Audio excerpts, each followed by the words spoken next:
This is my mom. She was born in Jamaica and came to the US when she was 11. And this is my dad. He's Japanese American and was born in California. His parents were also born in America, but during World War II, when more than 100,000 Japanese Americans were sent to internment camps, my grandma was detained for 4.5 years. Instead of being interned, my grandpa joined the US Army and, along with others like him, was made to forswear any form of allegiance to the Japanese emperor, even though he was American. I remember when I was younger, my grandpa would always play America the Beautiful, his favorite song, on his harmonica.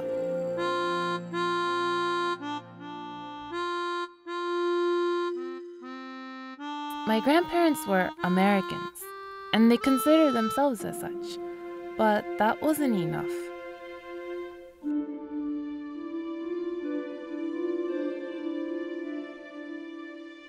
My grandparents on my dad's side have always confessed that, despite their experience, they love their country and are grateful and blessed to be Americans. But it's not always easy. Many children of immigrants or third culture kids, children raised in a culture different than that of their parents, get caught between multiple cultures, never perfectly fitting into any of them. What happens when someone can never be enough of any one culture to be fully accepted? Inspired by my family's history and my own life, I wanted to talk with others like me who had experienced their own journey of accepting their cultural identity. I'm just trying to figure out myself. I'm just trying to figure out myself. I'm just trying to figure out myself. I'm just trying to figure out myself. Can't compare myself to I met Scott during one of his modeling shoots in New York. Scott is of German American and Korean descent. He introduced me to his brother, Wolfie, who is a rapper in Baltimore. A way that I would give myself affirmation on, looking more American, more white, I would look at my brother. I would let him know, he was the one who had slantier eyes or different textured hair. But that would be a way for myself to feel good that okay, my brother looks more Asian than I do. I'm closer to that American classic. And it hurts sometimes when I think about it, because I'm like, man, since we did literally everything together, why have we gone in such different direction? I just think about his life choices compared to mine. They're so different. And it only makes me wonder if it's man, because I made him feel like such an alien, because I felt like people made me feel like an alien, to only do that to him. Maybe that's why. If you gon' ride, then prove you gon' ride. I know some guys who talk and announce and then they deny. Local divisions. I know some guys that do what I want regardless of time. Only beef now is the whole New Balance. Who started the whole Nike boots? Hell no, that shit's definitely a Baltimore thing. That one.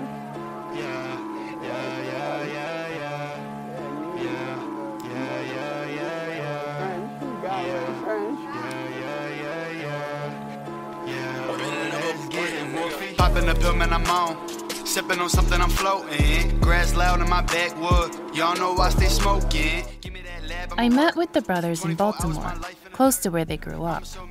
They spoke with me about the struggle they faced growing up as half-Asian misfits in a predominantly black and white town. While Scott said he always tried to fit in, Wolfie said he learned to embrace being different. I'm different from a lot of people, and a lot of people always tell me that. What the heck, you're Korean? And I went to the gas station yesterday, some guy's like, what are you, Puerto Rican? I'm like, nah. He's like, what the fuck are you? I'm like, I'm Korean and white. He's like, hell no, yo, that shit crazy, what? I was like, yeah. It's like, damn, I had never seen that. And that's what a lot of people will say in Baltimore. They don't really see, because a lot of Korean people you see in the city are usually store owners. So they're not even from Baltimore. They're kind of from the county and stuff. So when they see me, they're like, what the hell? Where did you come from? You clearly aren't full Korean. You clearly aren't full white. So, yeah, I do get Hispanic a lot, but I don't think I like anything Hispanic. Yeah, I think that's just, in their eyes, they don't know what to think. Up on my bedpost, still posted up in that all black. Been to hell and back, joint feel that, but bitch, I got that juice. As someone who always feels a little out of place, no matter where I go, I could identify with Scott and Wolfie's experience. In my head, like, I never fit in with, like, white people. Like, every time you get around, like, those, like, white kids that, I guess, like, are better than you, they'll, like, try to put you down, like, oh, you're not even white, like, you're Asian. But it's like, nah, I'm 50-50, so if I'm not Asian, then I guess I'm not white either. So it was always, like, I don't know, hanging around, like, black kids or, like, other foreign kids was always easier for me because they kind of understood, like, there was no, like, I guess, better just because of the skin color. Yeah. I would agree with that, but I would say also, like, I guess for me, because I was always, like, I always wanted to, like, look or be a certain way to people. You always cared about an image. Yeah, I was always like, well, I'm going to, like, make them like me. Like, I'm going to make them see me like them.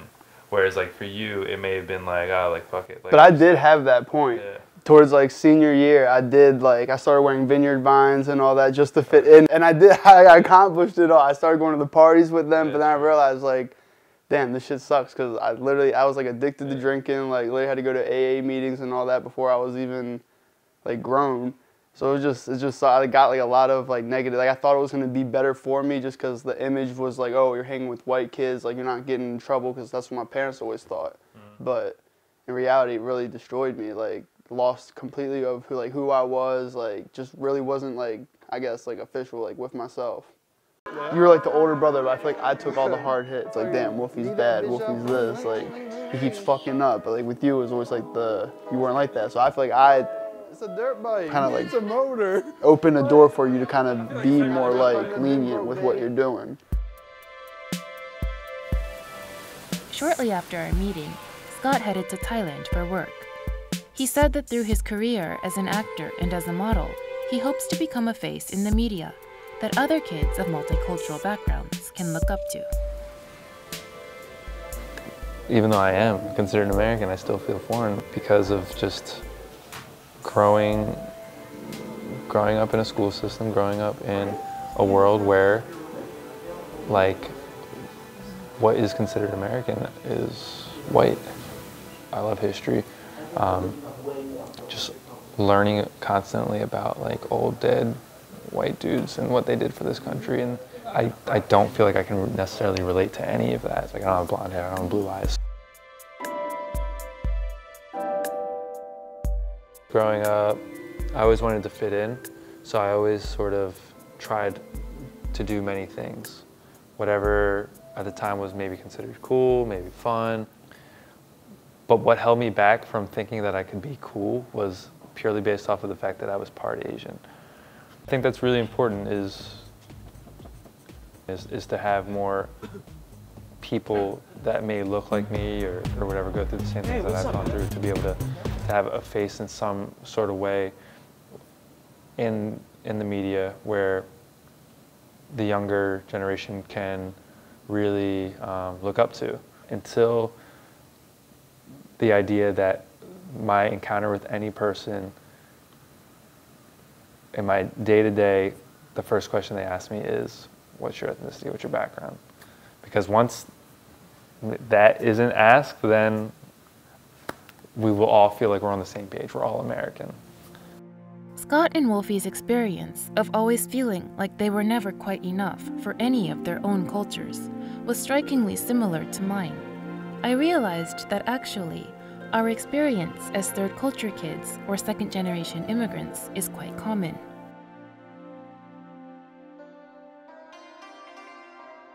Through a friend, I was also put into contact with Janan, a Palestinian, Brazilian, American from New Jersey who founded Miss Muslim, which calls itself an internet home for third culture kids and hyphenated millennials.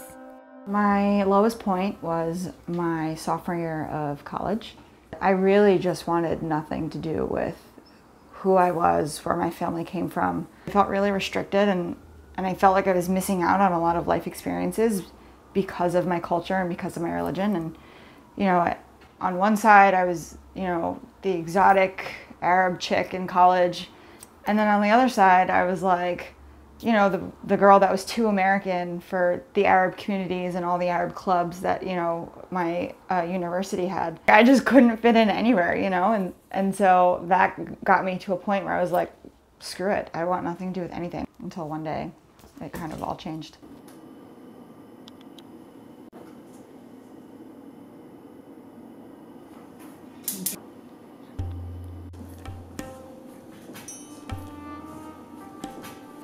Someone's giving me the evil eye. I just take a piece of the cord and I light it.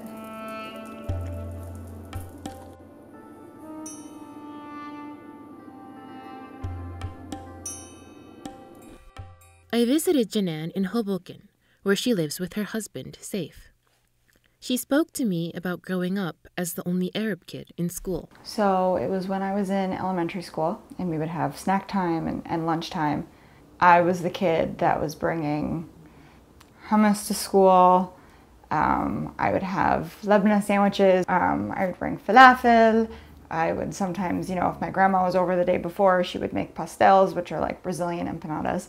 I used to beg my mom to bring me, or to let me bring Lunchables to school.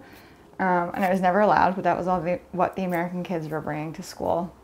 And I just wanted like a normal like peanut butter and jelly sandwich, but I always got something weird and Middle Eastern. I felt a little bit like an outcast. I did my best to blend in, and I actually was the only Arab kid growing up. And my mom actually tried to make that easier for me by, she would come into school every year and she would do a presentation on our culture for all the different classes. So, and it's actually something that I do now. I go to elementary schools and I'll give, you know, a presentation on Palestinian culture and Muslim traditions, and it's all because it was something that my mom used to do to help us feel normal and to, you know, kind of welcome our friends into our heritage and get them to think that we were interesting. So this is my great-grandfather, my grandma's dad. His name was Rashid. And this is his passport from the British Mandate of Palestine in 1913. So this used to be where my grandfather was born and raised, in Kadam, Palestine. It's now an Israeli settlement. And my grandpa has not been allowed to go back since the day that him and his family fled. And then my mom's mom, my grandma, her family has so much recorded history. She came from essentially a family of scholars and religious leaders. So this was a 1927 National Geographic magazine. They did a special on Jerusalem and the beautiful diversity of faith throughout the city. This is my grandma's grandpa. His name is Yaqub Bukhari, and he was head of the Naqshbandi Sufi order in Palestine at the time. They came over from Uzbekistan and settled in Palestine. Constantly caught between the heritage that she loved and was proud of, but that also conflicted with the mainstream culture around her, Janan spoke about the moment when she finally came to terms with being Arab and American and Latina as well. I had taken a trip to Australia. I actually met someone down there, and he was an Arab Muslim guy, and it was the first person of the same cultural background, religious background that I actually had an interest in and that I felt like I could connect with. Like, I was breaking rules, he was breaking rules. It was like, this was, you know, we could vibe, this is cool. You know, you tell people things in confidence, especially somebody that you're dating, and you expect them to keep it to themselves. And he just kind of spilled all of my secrets. He had 4 sisters and a mom who was bitter from her divorce. They took all of my insecurities and just threw them in my face. And they got him to throw them in my face. So it was, she doesn't speak Arabic, so she's not Arab enough. And, you know, she dated guys before you, so she's not a good Muslim girl. And they actually called me the American whore. And they just continued telling me and him that I wasn't Muslim enough, I wasn't Arab enough, I'm not good enough. You know, I'm too American, I was gonna raise, in their words, slutty daughters. And I like had enough. Like, it was fine for me to say, I'm not Muslim enough, I'm not Arab enough, I don't feel this way enough. But for somebody else to take all of like what I'm thinking and just throw it in my face and use it against me as a reason to consider me not a good person or not good enough for their kid, that was my moment where I was like, no, I am enough. And I'm going to show you that I'm enough. Not for you, but for me. And my whole life changed. Joanna said that it was at that time that she started to gain pride in her identity, as well as a more informed understanding of her culture. She also met Saif.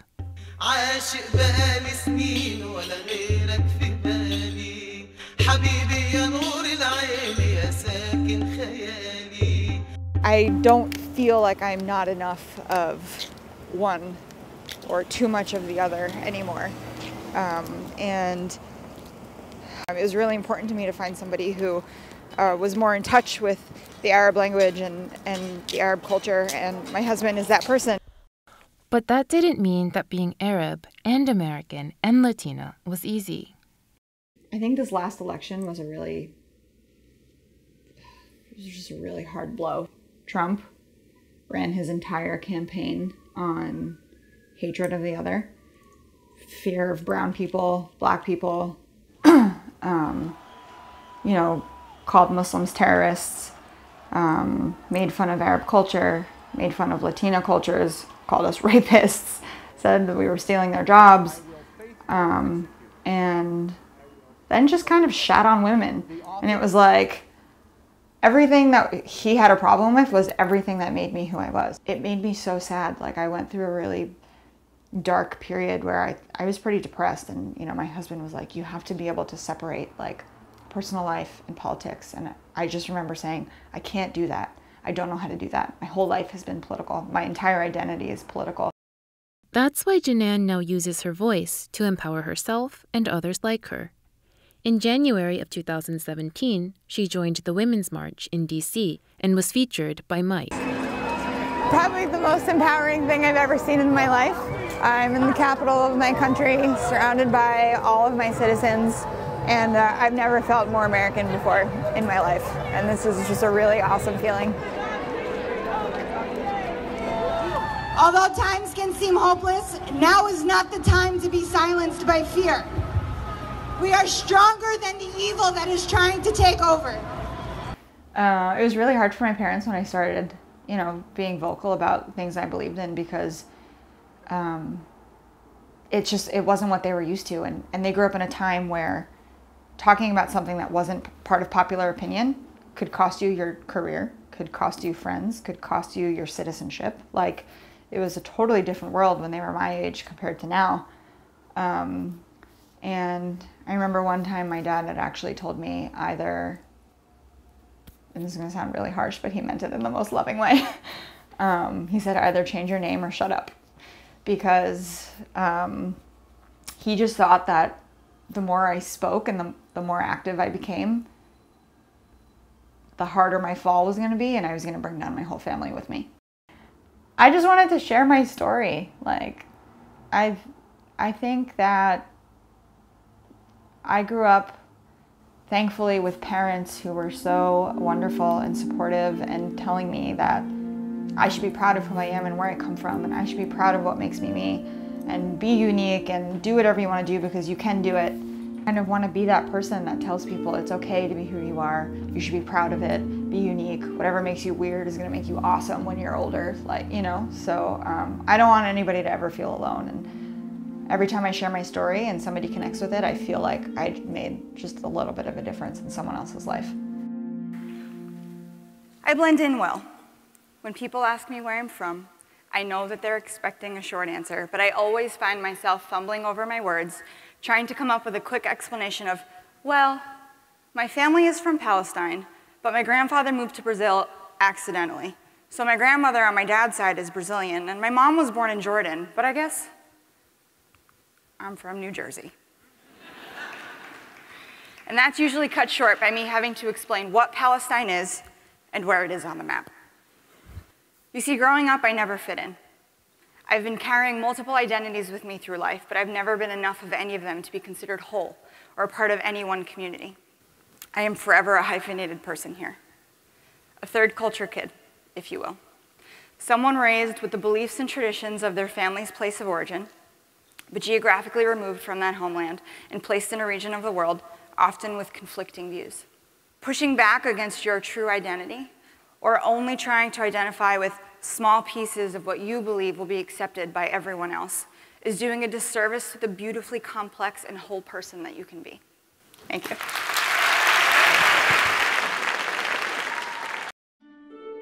Meeting Scott and Wolfie and Janan opened my eyes to see how rich our cultural backgrounds are, and that we should be proud of them, of all of them.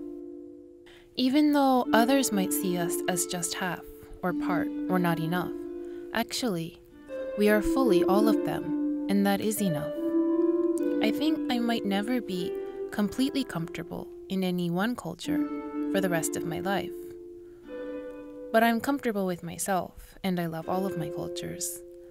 I think my diverse and complex heritage has given me a sensitivity and awareness of culture, as well as the faith and courage to inspire others who might feel like they are not enough.